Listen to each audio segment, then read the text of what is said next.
اگر امریکہ کا ذکر کریں تو یہاں 14 ملین سے زیادہ لوگوں کو ویکسین لگ چکی ہے۔ اب نوجوانوں اور بچوں پر فوکس ہے کہ انہیں ویکسین لگائی جائے۔ ویکسینیشن کی وجہ سے امریکہ میں اس سال کے آغاز کے مقابلے میں کرونا وائرس کی انفیکشن، ہسپتالوں میں داخل ہونے والوں اور اموات میں 70% سے زیادہ کی کمی واقع ہوئی ہے، جبکہ 18 سے 24 برس کے نوجوانوں میں اب ہلاکت کی شرح بڑھ گئی ہے۔ امراض سے بچاؤ کے وفاقی ادارے نے کرونا کے حوالے سے نئی احتیاطی تدابیر میں کہا ہے کہ جو لوگ ویکسین کی دونوں خوراکیں لے چکے ہیں انہیں ماسک پہننے یا سماجی دوری اپنانے کی ضرورت نہیں، تاہم پبلک ٹرانسپورٹ، ہسپتالوں، شیلٹر ہومز اور جیلوں میں اب بھی ماسک پہننا لازمی ہے۔ اگرچہ حکومت معمول کی زندگی کی جانب لوٹنے کے حوالے سے خاصی پر امید ہے، کچھ ماہرین صحت ابھی بھی احتیاط کا مشورہ دے رہے ہیں۔ اس معمول کی جانب لوٹنے کی راہ میں ابھی بھی کیا رکاوٹیں ہیں، اسی پر بات کرنے کے لیے اس وقت ہمارے ساتھ موجود ہے ڈاکٹر سعد بن عمر، جو کہ ڈائریکٹر ہیں Yale institute for global health کے۔ Welcome to the show doctor صاحب۔ سب سے پہلے یہ بتائیے، اگرچہ انتہائی کم تعداد میں لیکن ویکسینیشن کے باوجود بھی کرونا کی بیماری کے کیسز سامنے آئے ہیں، آپ کے خیال میں جو لوگ ویکسین لگا چکے ہیں ان کے لیے ماسک نہ پہننا یا یہ اجازت مل جانا محفوظ ہے؟ جی بالکل۔ ہمیں جب یہ ویکسین جب آتھورائز ہوئی تھی تو اس وقت بہت زیادہ ثبوت موجود تھا اس بات کا کہ وہ خود پروٹیکٹ ہوتے ہیں کافی زیادہ مقدار میں، کافی زیادہ پروپورشن میں۔ یہ ہمیں شروع سے پتا تھا کہ دسمبر سے۔ اس کے بعد سے یہ چیز سامنے آنا شروع ہوئی نئی ریسرچ سے کہ وہ لوگ ٹرانسمٹ بھی کم کرتے ہیں۔ جو آپ یہ بات کہہ رہے ہیں، جو جسے کہتے ہیں بریک تھرو کیسز، یعنی کہ اگر آپ کی 95% ایفیکیسی ہے ایک ویکسین کی، تو کچھ ولنریبلٹی ان کی 5% پھر بھی رہتی ہے، تو وہی کیسز سامنے آ رہے ہیں، وہ ایکسپیکٹڈ تھے۔ لیکن یہ بھی پتا چل رہا ہے کہ وہ کیسز ان نارمل کیسز سے کم سیویئر ہیں۔ تو جو پروٹیکشن ہے ویکسین کی اس لحاظ سے کہ جو ہاسپٹلائزیشن اور اموات کے بارے میں وہ اور بھی کم ہے، اس کی پروبیبلٹی اور بھی کم ہے اور اس کی افادیت اس سے بھی زیادہ ہے جو نارمل ڈیزیز ہے۔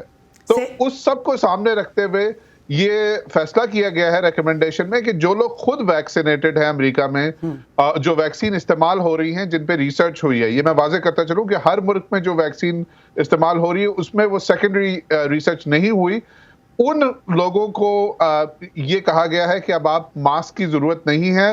اگر آپ زیادہ تر سچویشن میں، کچھ سچویشن میں اب بھی کہا گیا ہے کہ ماسک کی ضرورت ہے۔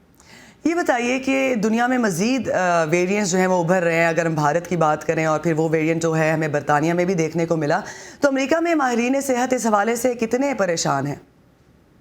یہ کنسرن کی بات ہے کہ جتنے بھی نئے ویریئنٹ سامنے آتے ہیں، لیکن ایک دو چیزیں مد نظر رکھنی چاہیے۔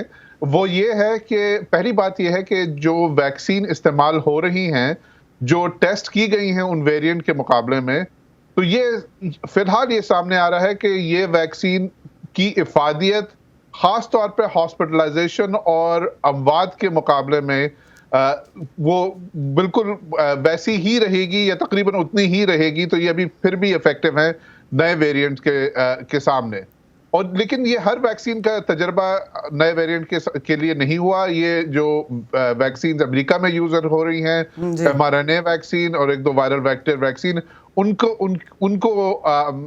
کے کانٹیکسٹ میں یہ تجربے ہوئے ہیں۔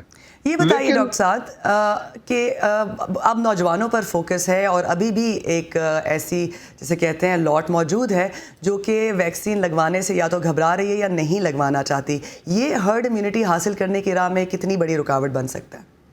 یہ بالکل رکاوٹ بن سکتا ہے، اور جو دو کنسرن ہیں۔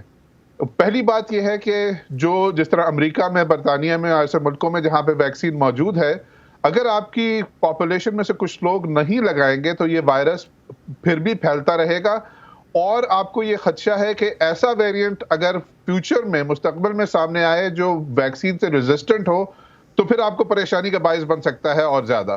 تو یہ ایک تو پہلی بات یہ ہے۔ دوسری بات یہ ہے کہ ماہرین یہاں پہ بھی اور دنیا بھر میں بھی جو ماہرین ہیں وہ یہ کہہ رہے ہیں کہ دنیا بھر میں، صرف امریکہ برطانیہ میں نہیں، پوری دنیا بھر میں ویکسینیشن کو بڑھانا چاہیے، سپلائی بڑھانے چاہیے، کیونکہ اس کا فائدہ نہ صرف ان ممالک میں ہے جن میں یہ بیماری آج کل پھیل رہی ہے، بلکہ اس لیے بھی اس کی افادیت یہ ہے کہ دنیا بھر کے لیے، امریکہ برطانیہ کے لیے بھی یہ اس بات کا فائدہ ہے کہ ویریئنٹ نہیں بڑھیں گے پھر، تو ہر ایک کا خطرہ جو ہے وہ کم ہوگا۔